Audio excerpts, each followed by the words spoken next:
comenté que el programa está estructurado de esta manera, ¿no? Pensar la modernidad a partir de cómo aparece el capitalismo, ¿no? Entonces, lo primero que yo les quería mostrar es que con Marx teníamos una visión de cómo emerge el capitalismo a partir de un nuevo sistema de explotación del trabajo, y con Weber vamos a tener otra mirada. A ver, hago esa explicación con este, si se ve con el pizarrón y esta pizarra, y si no ya vuelvo al Power nomás. Digan, háblenme ustedes, por favor, entonces yo sé si se alcanza a ver, si se entiende o no. A ver, voy a acercar un poquito más la compu. A ver ahí. Acá lo único que dice es modernidad y sistema capitalista. Encima, mi letra es horrible, con lo cual complico la cosa. Luego tenemos a Marx y a Weber. Para Marx, el sistema capitalista se basa en la explotación del trabajo,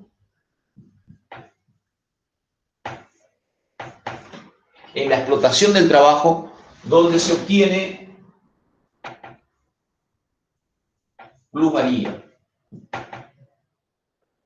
Es decir, para Marx, el sistema capitalista se basa en la explotación del trabajo en la fábrica industrial, donde hay un trabajador libre, donde hay un obrero, donde hay ese divorcio entre el que tiene la propiedad de los medios de producción y el que no la tiene, en un contexto que es el de la fábrica, y lo que permite obtener es esto, la plusvalía.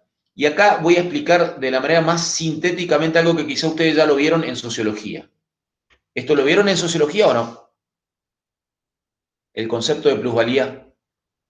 ¿Se acuerdan? ¿O en alguna otra cátedra? Sí, profe, sí lo vimos. Bueno, la plusvalía es el tiempo de trabajo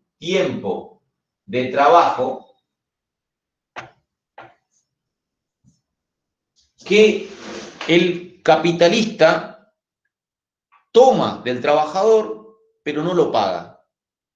¿Cómo es esto? El salario que paga el capitalista al obrero, en realidad es mucho menor del tiempo de trabajo que lo va a utilizar. Es decir, vamos a suponer, yo soy correntino, ¿no? Yo nací en un pueblo de Corrientes, San Luis del Palmar. En ese pueblo durante muchos años fue una gran revolución. Hubo una fábrica, que era la fábrica de una marca de zapatillas Adidas. Estoy haciendo acá publicidad. ¿Alguien conoce o hay algún compoblano? ¿Conocen esa historia de esa fábrica? ¿Alguno o no? Capaz que no. Bueno, en esa fábrica había, por ejemplo, trabajadores, obreros, que trabajaban horas extras, vamos a suponer 2 horas extras. El sistema basado en la plusvalía significa que la fábrica en ese momento era de un armenio, no me puedo acordar el apellido, que tenía la patente de la fabricación de zapatillas Adidas en Argentina. Lo que hacía era pagarle por esas 2 horas extras un monto que ese obrero con 20 minutos de trabajo ya lo cubría. Es decir, el trabajo del obrero es mucho mayor de aquello por lo que se le paga. Con 1 hora de trabajo, vamos a suponer, en la actualidad, un trabajador en Bombay, en la India, ya produce todo aquello que le van a pagar en la semana. con 1 hora de trabajo, un trabajador de alguna de las muchísimas fábricas que hoy están ubicadas en Bombay. El capitalismo que hizo a nivel mundial fue a los países donde puede pagar salarios más bajos. Como acá en Argentina, digamos, de última hay salarios que no son tan bajos, las grandes industrias no vienen tanto a la Argentina. Sí se van a países como Bombay, como Yocasta, es decir, van a países donde los salarios pueden ser muy, muy bajos, ¿no? Entonces, con 1 hora de trabajo de un obrero que produce zapatillas Nike en la India, ya, ahí sí me mencionan el caso de China, ya cubre el costo total de la producción de lo que va a ser su salario en la semana. Ese tiempo que no trabaja es la plusvalía. Es un plusvalor, generan un valor agregado. ¿Y qué es la base de la ganancia del capitalismo? En el análisis de Weber, Weber reconoce esto, pero va a decir que el sistema capitalista se basa más en otra cosa, en el espíritu del capitalismo. Es decir, Weber va a poner el ejemplo, va a poner el acento en una cultura y una mentalidad.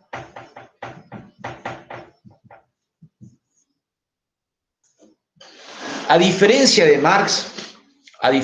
Marx, que pone el acento en cómo hay una dominación política y económica basada en la explotación del trabajo, Weber va a analizar, no niega lo que dice Marx de que haya división entre obreros y patrones, pero el análisis de por qué surge el capitalismo para Weber es que aparece un nuevo espíritu, una nueva mentalidad, un nuevo ethos, una cultura. Digo, me parece eso bastante interesante porque son dos miradas que tienen puntos coincidentes. Weber no niega que hayan patrones y obreros, pero considera que lo que promueve es un nuevo espíritu, una nueva forma de pensar la sociedad. En cambio, Marx dice, la revolución que produce el capitalismo, con la cual vimos en el manifiesto, desplaza al régimen feudal, es porque encuentra un sistema cada vez más rápido de obtener plusvalía. Es decir, lo que nos dice Marx es más conveniente encerrar a 100 obreros en una fábrica con un ritmo laboral que seguir produciendo con 100 artesanos cada uno en su casa que me vendan a mí, por ejemplo, un mate. Entonces, si yo quiero ser un capitalista de la producción de mates, me es más efectivo, antes de comprar el mate a cada uno de los, vamos a achicar a 10 artesanos que me vendan mate, encerrar esos 10, y es así, ¿no? El capitalismo encierra a esos sujetos en algún lugar, que se llaman fábricas, encerrar a esos 10 artesanos en una fábrica a que produzcan a un ritmo la mayor cantidad de mates posible, porque entonces obtengo el mayor grado de plusvalía. Vamos a suponer que, desde la perspectiva de Marx, el salario de esos obreros ya se cubra vendiendo, doy un ejemplo X, 10 mates. Entonces, en 1 hora, esos obreros logran fabricar cada uno los 10 mates. El sentido, el chiste es que el capitalista estimula a que produzcan luego 100 mates más en las 7 horas restantes que les queda.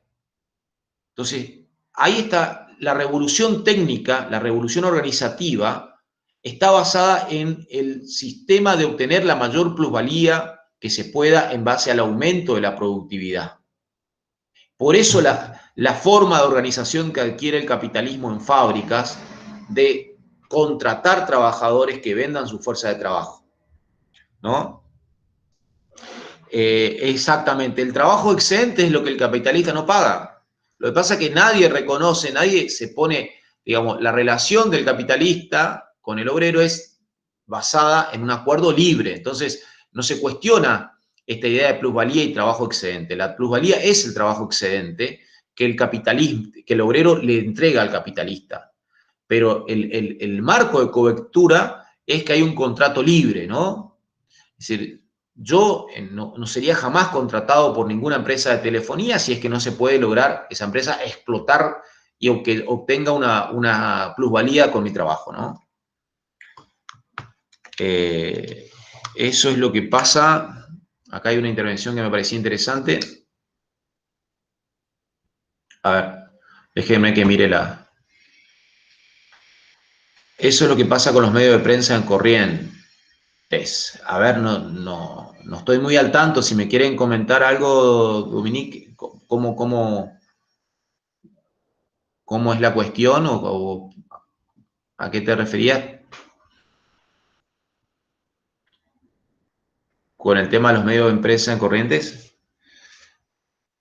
Ah, Corrientes no adhiera a ningún convenio. Bueno, eso, a ver, incluso eso ya es trabajo informal, trabajo en negro, ¿no? Pero en el capitalismo a mí me puede, yo puedo ser una especie de, hay un concepto de los estudios marxistas que es la aristocracia obrera, es decir, los obreros mejor pagos, ¿no? Vamos a suponer, yo puedo tener un cargo de capataz, y siendo un obrero de YPF en el sur, en Neuquén, puedo cobrar más de 100.000 pesos tranquilamente, con un ingreso jerárquico para la clase obrera, ¿no? Soy capataz de una planta de YPF en Neuquén, en la zona de Vaca Muerta, y cobro más de 100.000 pesos. Entonces soy lo que en algunos estudios marxistas se entiende como aristocracia obrera. El punto es que yo estoy en blanco, todo muy bien, es más, me compro un auto 0 kilómetro y digo, viva el capitalismo, ¿no? Bárbaro. El punto no pasa por ahí. El punto es que sea el trabajo en blanco o sea el trabajo en negro, el sistema capitalista, necesariamente, más allá de que el capitalista sea bueno o malo, lo que nos está diciendo Marx es que se tiene que basar en la obtención de plusvalía para poder haber ganancia. Y ninguna empresa capitalista puede subsistir si no hay ganancia.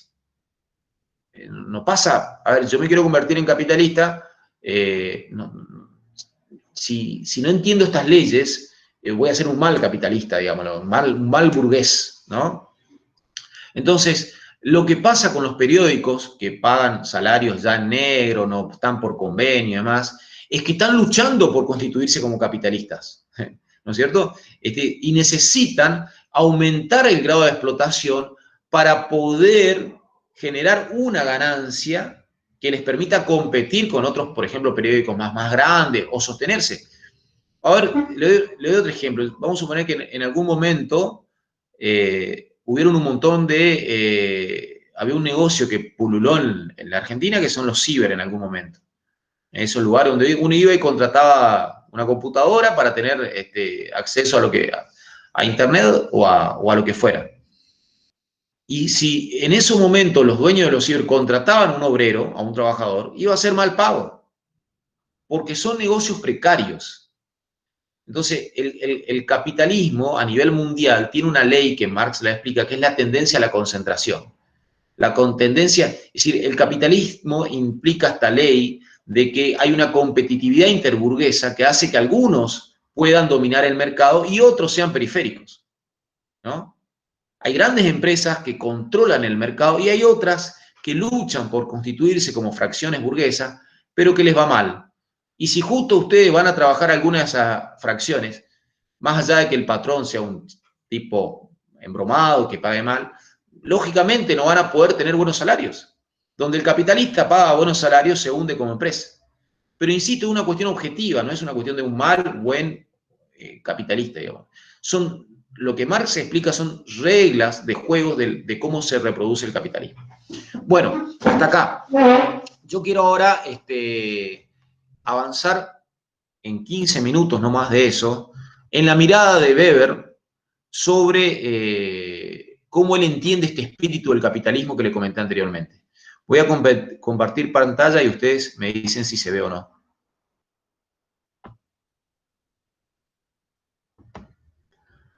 A ver. ¿Ahí se ve?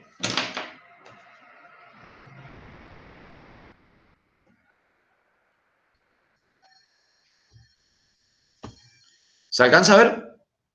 Sí, bien. Bueno, arranco entonces, explico esto en 15 minutos más o menos y después ustedes me hacen alguna consulta sobre lo que no entienden o me paran ahí en el momento.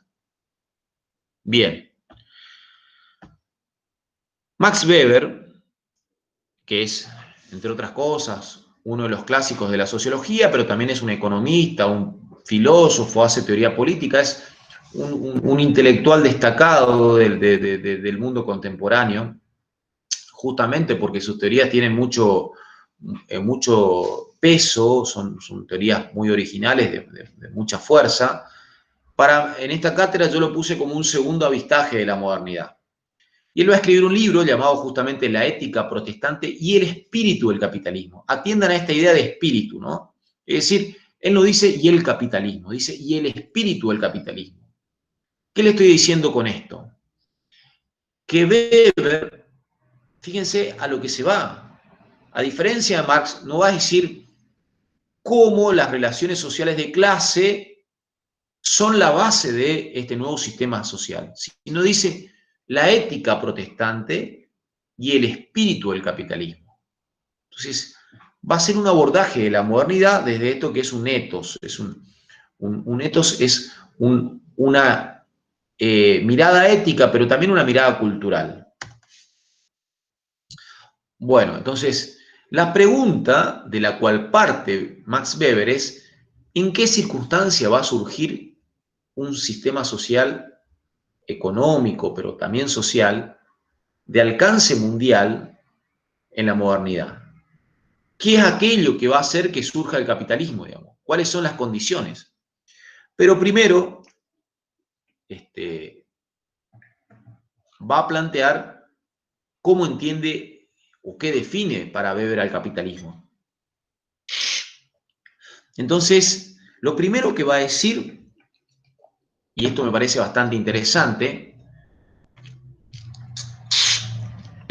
que es un poco lo que estaba diciendo anteriormente, es que el capitalismo es una forma racional de obtener riqueza. Es decir, es la forma más racional posible, si ustedes quieren, ¿no? Cada uno de nosotros, cuando decimos, bueno, voy a arrancar con un emprendimiento, voy a ponerme no sé, vamos a suponer, a fabricar mamón, a hacer una fábrica de mamones. A mí particularmente hay algo que me gusta, que es el dulce de mamón, vamos a suponer. Si pusiera una fábrica de dulce de mamón, iría a la bancarrota, por ejemplo, porque lo comería básicamente yo. Pero vamos a suponer que yo diga, bueno, voy a poner esta fábrica, ¿no? El sistema capitalista se basa en establecer todo un sistema de cálculos de costos, del nivel de producción que necesito para pagar esos costos y de organización de ese circuito productivo. Weber dice eso. El capitalismo es un sistema diferente a los anteriores, a sistemas que podemos denominar como feudales, porque se basa en la planificación racional de ese sistema productivo, que busca el lucro, obviamente. El cálculo racional busca el lucro. Y aparece algo, ¿no? Dice, hay un componente, dice Weber, que es importantísimo. Alguno quizá tenga un papá o un tío contador. Bueno, Weber dice que la contabilidad, el ejercicio de llevar la contabilidad, es un componente básico del capitalismo. Eso que ¿alguno fue a una escuela de perito comercial de ustedes o no? Bueno, no, parece que la mayoría fueron a bachilleres o otros. Estos estudios sobre cómo llevar la contabilidad, esta idea de que hay un debe y un haber, esta idea de que hay que amortizar. Por ejemplo, si uno no sabe lo que es la amortización, va a decir, bárbaro, estoy teniendo ganancia. No está teniendo ganancia, quizás está teniendo pérdida porque no se está dando cuenta que no está amortizando. No está amortizando aquellos bienes, aquello que son capitales productivos, ¿no? Entonces, si no, toda esta idea de la contabilidad racional es parte de lo que aparece en la modernidad occidental como este nuevo sistema capitalista. Entonces, Weber dice, el capitalismo está definido por una serie de cuestiones, dice, un encadenamiento de cálculos racionales por métodos legales y pacíficos. El capitalismo ya no se puede basar, al menos en primera instancia, en obtener ese lucro yendo e invadiendo por la fuerza otro país o construyendo un pequeño ejército dentro de un país y yendo y robándole todas las cosas a los demás, etcétera, etcétera, ¿no?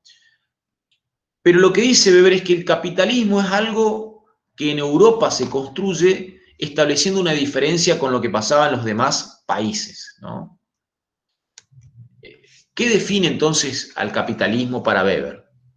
El deseo de ganancia, pero que había que lograr ese deseo por medio de un trabajo capitalista, continuo, racional, con ganancia renovada, con rentabilidad. Esta idea de rentabilidad, de cálculos racionales para determinar si una empresa era rentable o no, ¿no? La idea de rentabilidad implica que esa empresa pueda generar mayor riqueza, ¿no? El capitalismo se basa en la capacidad de expandirse, pero para expandirse tiene que ser rentable. Es decir, yo puedo dedicarme durante toda mi vida, nuevamente digo, a fabricar ya, si quieren ustedes, cosas de cuero, fabrico carteras, fabrico zapatos, pero no es rentable si solamente reproduzco a la misma escala mi unidad productiva, si siempre tengo mi mismo local, ¿no? Entonces, vendo lo mismo, tengo mi mismo local y nuevamente digo, soy feliz, tengo la ganancia que quiero. Para Weber, y acá coincide con Marx, la rentabilidad implica algo que puede ampliarse. Rentable es aquello que permite que haya un proceso de acumulación. Porque la lógica del capital es justamente esto de que las empresas capitalistas tienden a no solamente reproducir lo que tienen, sino a acumular. Voy a intentar avanzar un poco. Sí, escucho.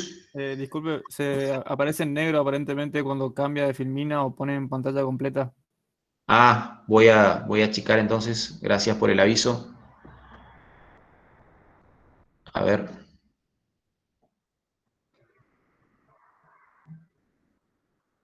Ahora sí se está viendo la filmina, pero hace un rato se veía en negro.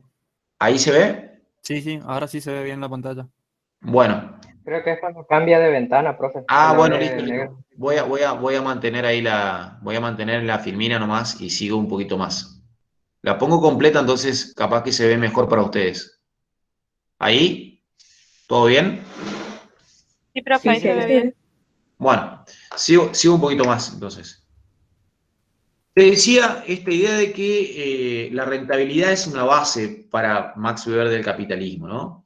Y resumo lo que aparece en esta filmina, en este slide, dice que el capitalismo se basa en establecer para Weber un divorcio, una separación cada vez más continua entre lo que se llamaba economía doméstica y economía industrial. ¿A qué se refiere con esto?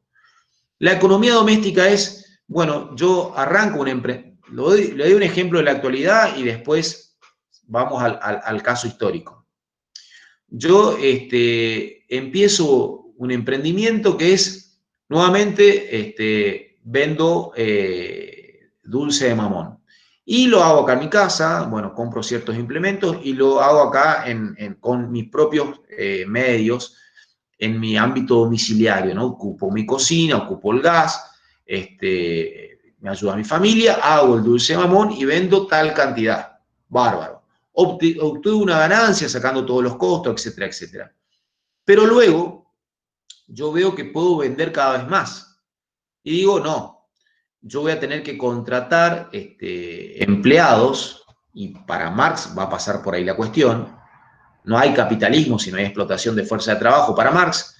Pero bueno, sigamos con Weber. Yo me voy de mi ámbito domiciliario y hago una separación entre eso que Weber denomina economía doméstica y economía industrial. Weber hace un estudio histórico que implica esto, ¿no? La constante separación entre aquello que era la economía artesanal doméstica y aquello que va a ser la economía industrial, es decir, la producción fabril. Para Weber es un componente claro del capitalismo, ¿no? Es decir, el lugar donde se van a fabricar los productos ya no va a ser más el ámbito de los domiciliarios, ¿no? Ya no va a tener tampoco ese carácter rudimentario del trabajo en los domicilios. Entonces, aparece la separación, dice Weber, entre aquellos que son los bienes jurídicos de una empresa y aquello que era el patrimonio más bien individual del productor. Entonces, volviendo, ¿no? El capitalismo occidental va a implicar la organización capitalista de ese trabajo, es una organización racional del trabajo, ¿no? Esa organización capitalista del trabajo, acá nuevamente coincide con Marx, se sostiene en el trabajo libre. Tanto Marx como Weber dicen, para que haya capitalismo no puede haber más feudalismo, no puede haber más siervos de la gleba, no pueden haber más personas que dependan de otro como un señor feudal, sino que tienen que haber trabajadores libres que puedan decir, yo quiero trabajar, yo puedo prestar consentimiento, ¿no? Y anexa a eso la idea de organización racional del trabajo. Dice, solo en presencia de la organización racional del trabajo como industria puede aparecer esta diferencia entre burguesía y proletariado. Ahora bien, fíjense, esto me parece muy, muy importante, ¿no? Weber, no niega que haya lucha de clases. No niega que la historia esté atravesada por la lucha de clases, ¿no? Es decir, no, en esto es interesante porque muchos dicen, Marx plantea la centralidad de la lucha de clases, Weber la niega. No, Weber no la niega. Lo que va a pasar es que para Weber la lucha de clases no implica lo que implica para Marx. Para Marx es un operador central a tal punto de que el capitalismo no va a poder sobrevivir para Marx. Es decir, la sociedad capitalista, que bueno, hasta ahora sobrevive, para Marx implica tal grado de contradicción que constantemente van a haber luchas, revueltas, van a haber conflictos. Weber también lo ve así, pero Weber pone el eje en otra cuestión. Weber considera que la lógica del capital de producir avances va a permitir que de alguna manera el capitalismo genere cierto grado de control de esos conflictos, que haya un progreso que permita contener esos conflictos. Desde la perspectiva de Marx, los conflictos van a ser siempre incontenibles. Y acá me permito, sí voy a salir del Power para ver cómo ven ustedes. Digo, ¿podríamos pensar que el mundo actual tuvo más razón Weber que Marx? ¿O cómo es la cosa? Porque al fin y al cabo hubieron revoluciones como la rusa, o la cubana, o la china, pero ¿cómo pueden ver la cuestión en la actualidad? Saqué el Power un ratito para consultar esto.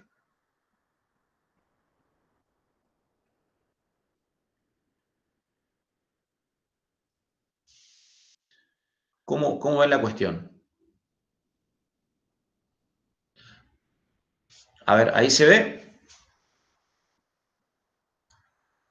Marx dice, las luchas y la lucha de clases es incontenible. Weber va a decir, hay luchas de clases, pero el sistema capitalista las puede contener. En principio parecería que Weber tuvo razón, pero también podríamos pensar que cada vez hay mayores tensiones, así que ese control es bastante relativo, ¿no?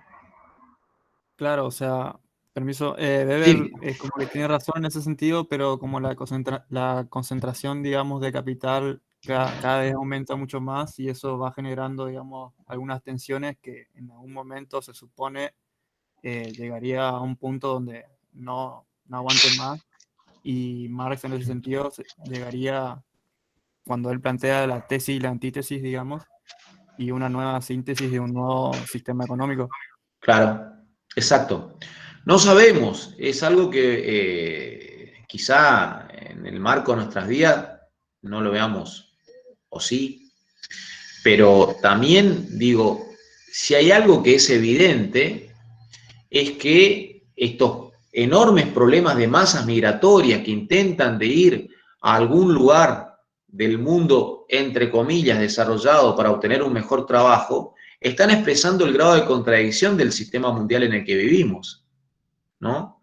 Lo que pasa quizá, no sé si ustedes han leído un autor llamado Slavoj Žižek, que dice que estamos más construidos ideológicamente para aceptar un desastre natural que destruya al mundo que a pensar que el capitalismo pueda cambiar o que podamos cambiar el sistema capitalista, digamos. Entonces, ideológicamente está tan incorporado este sistema de vida que parece que es inamovible, ¿no?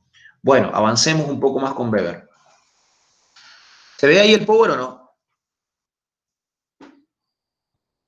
Sí, profe, se ve bien. Bien, bueno, entonces, ¿cuáles son los elementos específicos del capitalismo? Va a decir Weber. Básicamente, tiene que ver con la condición, es decir, la contabilidad racional, el derecho que va a establecer, digamos, justamente la posibilidad de establecer contratos laborales. Hay derechos que tienen que ver también con el derecho del trabajador, pero obviamente también, digamos, elementos jurídicos que avalan a los propietarios. Aparece la administración, todos estos elementos de la administración que son parte de la... De hecho, hay carreras que estudian la administración de las empresas. Y aparece, bueno, todo lo que habíamos hablado con elementos técnicos de cálculos referidos al trabajo, ¿no? Ahora bien, lo que Weber nos va a decir es que todo esto que caracteriza al capitalismo, cálculo racional, la separación jurídica, el derecho, la administración de la empresa, etcétera, etcétera, no puede haber surgido sino porque apareció un nuevo espíritu que él denomina ethos económico racional. Ese nuevo espíritu es un ethos económico racional, es decir, una ética económica de carácter racional. ¿Y cómo se entiende eso? ¿Cómo emerge ese ethos económico racional? Y va a decir que surge porque aparecen cada vez con mayor fuerza en las religiones protestantes. Por eso dice la ética protestante y el espíritu del capitalismo. Entonces, en 10 minutos le voy a cerrar esto, en 5 o 10 minutos, ver. Entonces, él parte de observar el peso de las religiones sin tomar posición. Por eso es un análisis desprejuiciado, ¿no? Él no está hablando a favor o en contra de ninguna religión. Intenta de observar qué es lo que se está construyendo ahí con el protestantismo, ¿no? Fíjense lo primero que dice. No se trata de pensar que una religión es la causa de fenómenos económicos, sino al revés. Él pone a la religión como un factor de desarrollo de la economía. Y en esto sí que es muy diferente a Marx. Marx dice que el paso del feudalismo al capitalismo es por la propia lógica de los avances y del poder de la burguesía. Y Weber va a decir que es un ámbito donde desde lo religioso, desde el ámbito de lo religioso, perdón, va a crecer una ética del protestantismo que va a fortalecer una cultura del trabajo capitalista, va a decir. Bien. Entonces, lo que yo le voy a referir acá es lo que ustedes tienen ahí como material de estudio, que es el primer capítulo de la ética protestante y del espíritu del capitalismo, que se llama Confesiones y estructura social. ¿Y qué dice ahí básicamente Weber, no? Va a decir que el espíritu del capitalismo centralmente se corresponde o está construido desde la expansión de la ética protestante. como ustedes saben, o si no, bueno, es una frase hecha, eso ustedes saben, voy a decirlo yo, el protestantismo es una decisión de la Iglesia Católica que es dominante y que a partir del, más o menos a partir del siglo, fines del siglo XV, principio del siglo XVI, se va a generar esta ruptura, lo que se llama el cisma religioso, a partir de Lutero y después de Calvino, que van a cuestionar sobre todo un dogma de la Iglesia Católica que condenaba el lucro, que condenaba el ánimo de lucro, que condenaba la búsqueda de la riqueza. Paradójicamente, porque la Iglesia Católica estaba llena de riquezas, pero condenaba para combatir a la burguesía en realidad. Es decir, la Iglesia, que era una institución de la nobleza, combatía a los burgueses por medio de estos dogmas, ¿no?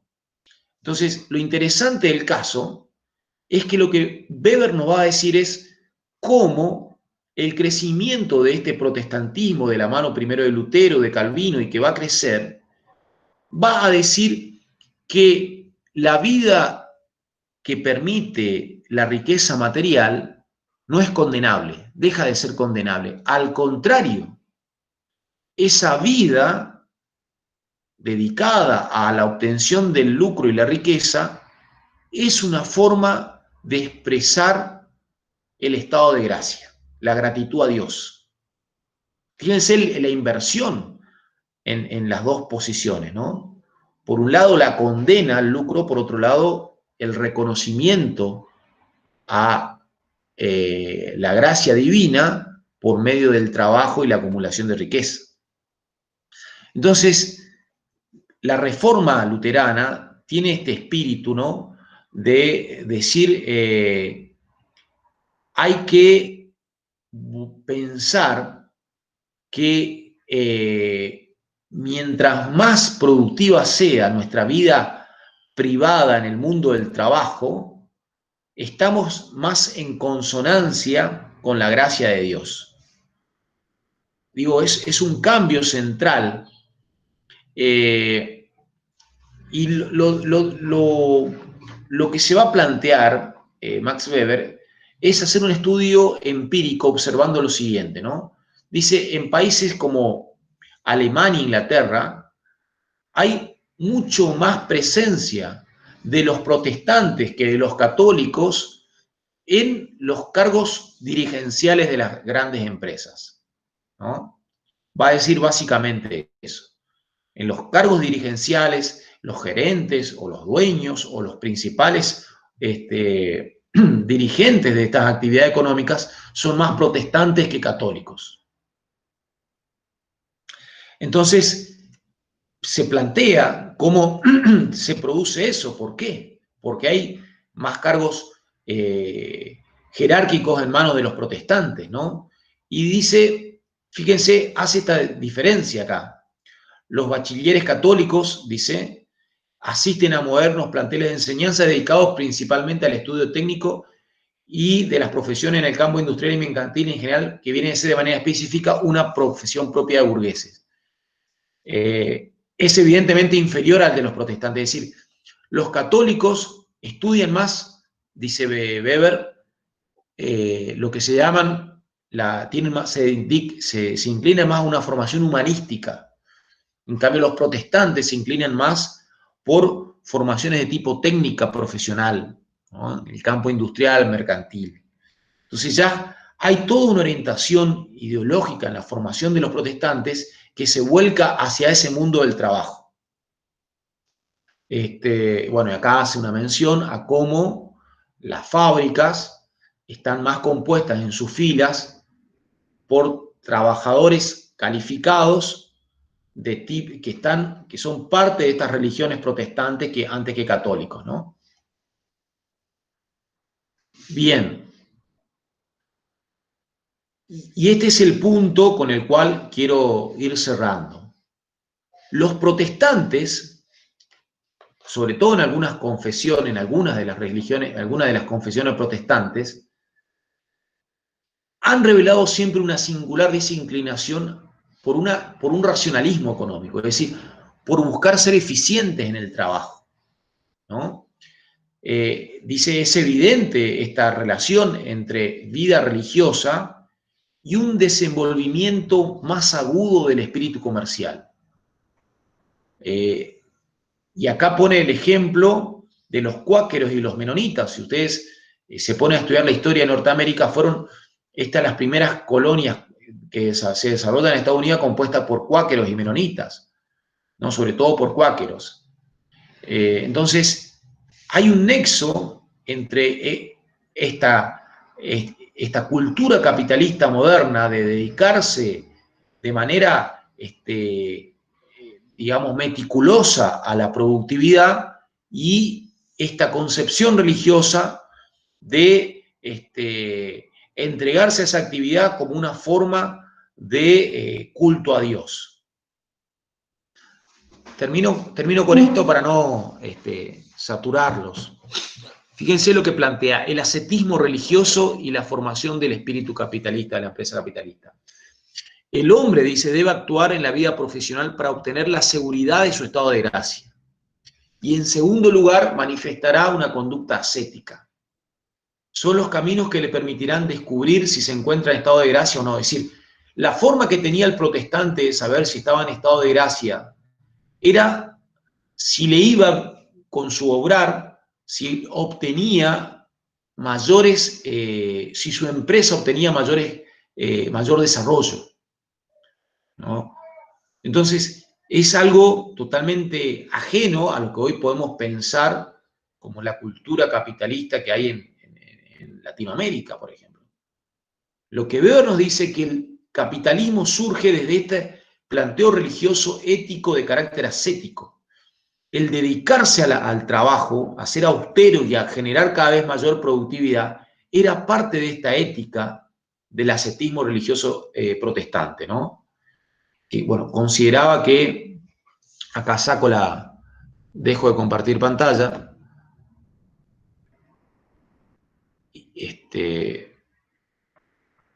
que consideraba que solo la manera de poder estar y de practicar la religión y de estar en gracia y tener fidelidad y ser un buen practicante era que progrese, y por lo tanto eran cada vez más meticulosos en esas labores. Esto se produce sobre todo en el siglo XVII, y bueno, luego continúa. Pero fíjense el análisis de Weber, de poner el acento en algo que, bueno, yo no lo desarrollo acá, pero si ustedes leen todo el libro, que van a ver de que él termina hablando de la cura de almas. La cura de almas tenía que ver con eso, con ser productivos, con ser personas que puedan generar prosperidad para ellos y para la comunidad. Sí, corto acá, a ver, ¿qué me están preguntando?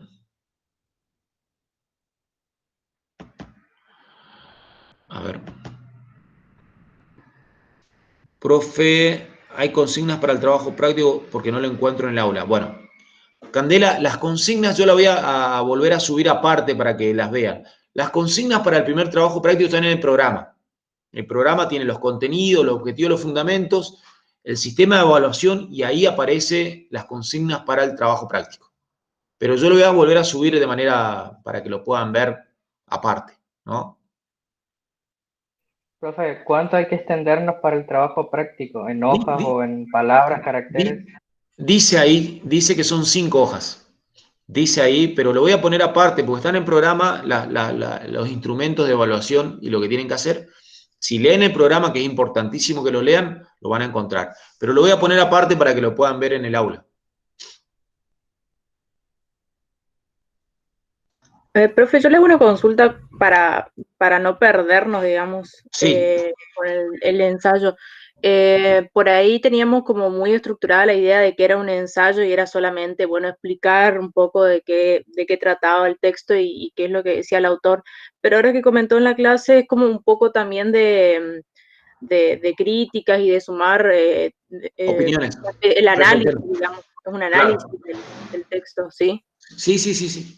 Ah, bien. Entonces, nos podríamos guiar, por ejemplo, por elegir los conceptos o los temas más redundantes que él toca y de ahí empezar a hacer un análisis incorporando distintas cuestiones, ¿verdad? Claro, yo lo que le sugiero, y dice ahí, pero lo voy a aclarar cuando le suba parte de la actividad para que no la tengan que buscar dentro del programa, insisto, lean el programa, pero lo que le sugiero que en el ensayo, primero arranquen comentando los ejes, o algunos de los ejes, porque no van a poder agotarlos a todos, de lo que plantea Gruner. Y luego, o si quieren hacerlo al mismo tiempo, luego puedan ustedes ejercer una reflexión a partir de comparaciones o de profundizar alguna idea o de ejercer una interpretación de eso, ¿no es cierto? Por ahí pasa la idea de un ensayo. Un ensayo es, bueno, ¿qué opinan ustedes de esto? ¿No? O cómo lo ven, cómo lo analizan. Es diferente a un trabajo monográfico, porque el trabajo monográfico es una conclusión en base a lo que ya está diciendo el autor. Las opiniones de ustedes quedan mucho más acotadas en un trabajo monográfico. En cambio, en un ensayo sí pueden permitirse, al tener ese carácter ensayístico, están ensayando, están experimentando a ver qué opinan de algo, ¿no? Por lo tanto, es más libre. Pero, insisto, arranquen comentando alguna de las ideas de Gruner y luego, bueno, ahí sí pueden desarrollar esto que vos decías, Luz, a ver cómo lo pueden comparar, traer al presente, conectar con otros temas, etcétera, etcétera. Bueno, si no hay alguna otra consulta, yo voy a habilitar un foro de consultas igual. De acá al viernes pueden aprovechar y hacer intercambios por ese medio, si les parece.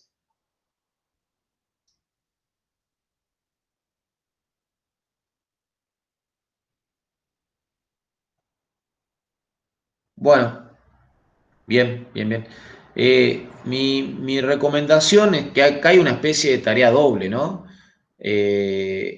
No digo, yo voy a subir el power de la clase y todo, pero los textos, este texto de Weber tiene, no sé, alrededor de 20 páginas, lo que le estoy poniendo como bibliografía obligatoria. Lo tienen que ir leyendo, sobre todo después de la clase de hoy, ejercer una lectura y ejercer una lectura previa, en realidad, a cada clase, para poder sacarle el jugo y que no les resulte absolutamente novedoso cada uno de los planteos. Yo la clase que viene voy a hablar del texto de Wallerstein, el sistema mundial. Entonces, ese tiempo de trabajo individual van a tener que hacérselo, porque si no, es como que cada clase le va a descolocar. Ustedes tienen que intentar ejercer una lectura previa a cada clase. Así que bueno, esa recomendación también para que puedan intervenir, preguntar, ver qué profundizan y demás. Así que bueno, estamos. Cortamos acá. La idea era siempre hacerlo un poco más corto, pero bueno. Cortamos acá y nos vemos el viernes que viene. Yo ya voy a habilitar el foro para las consultas. ¿Estamos? Bueno. Dale, profe. Chao, gracias. Nos Chao, vemos. chao, hasta luego. Nos estamos viendo.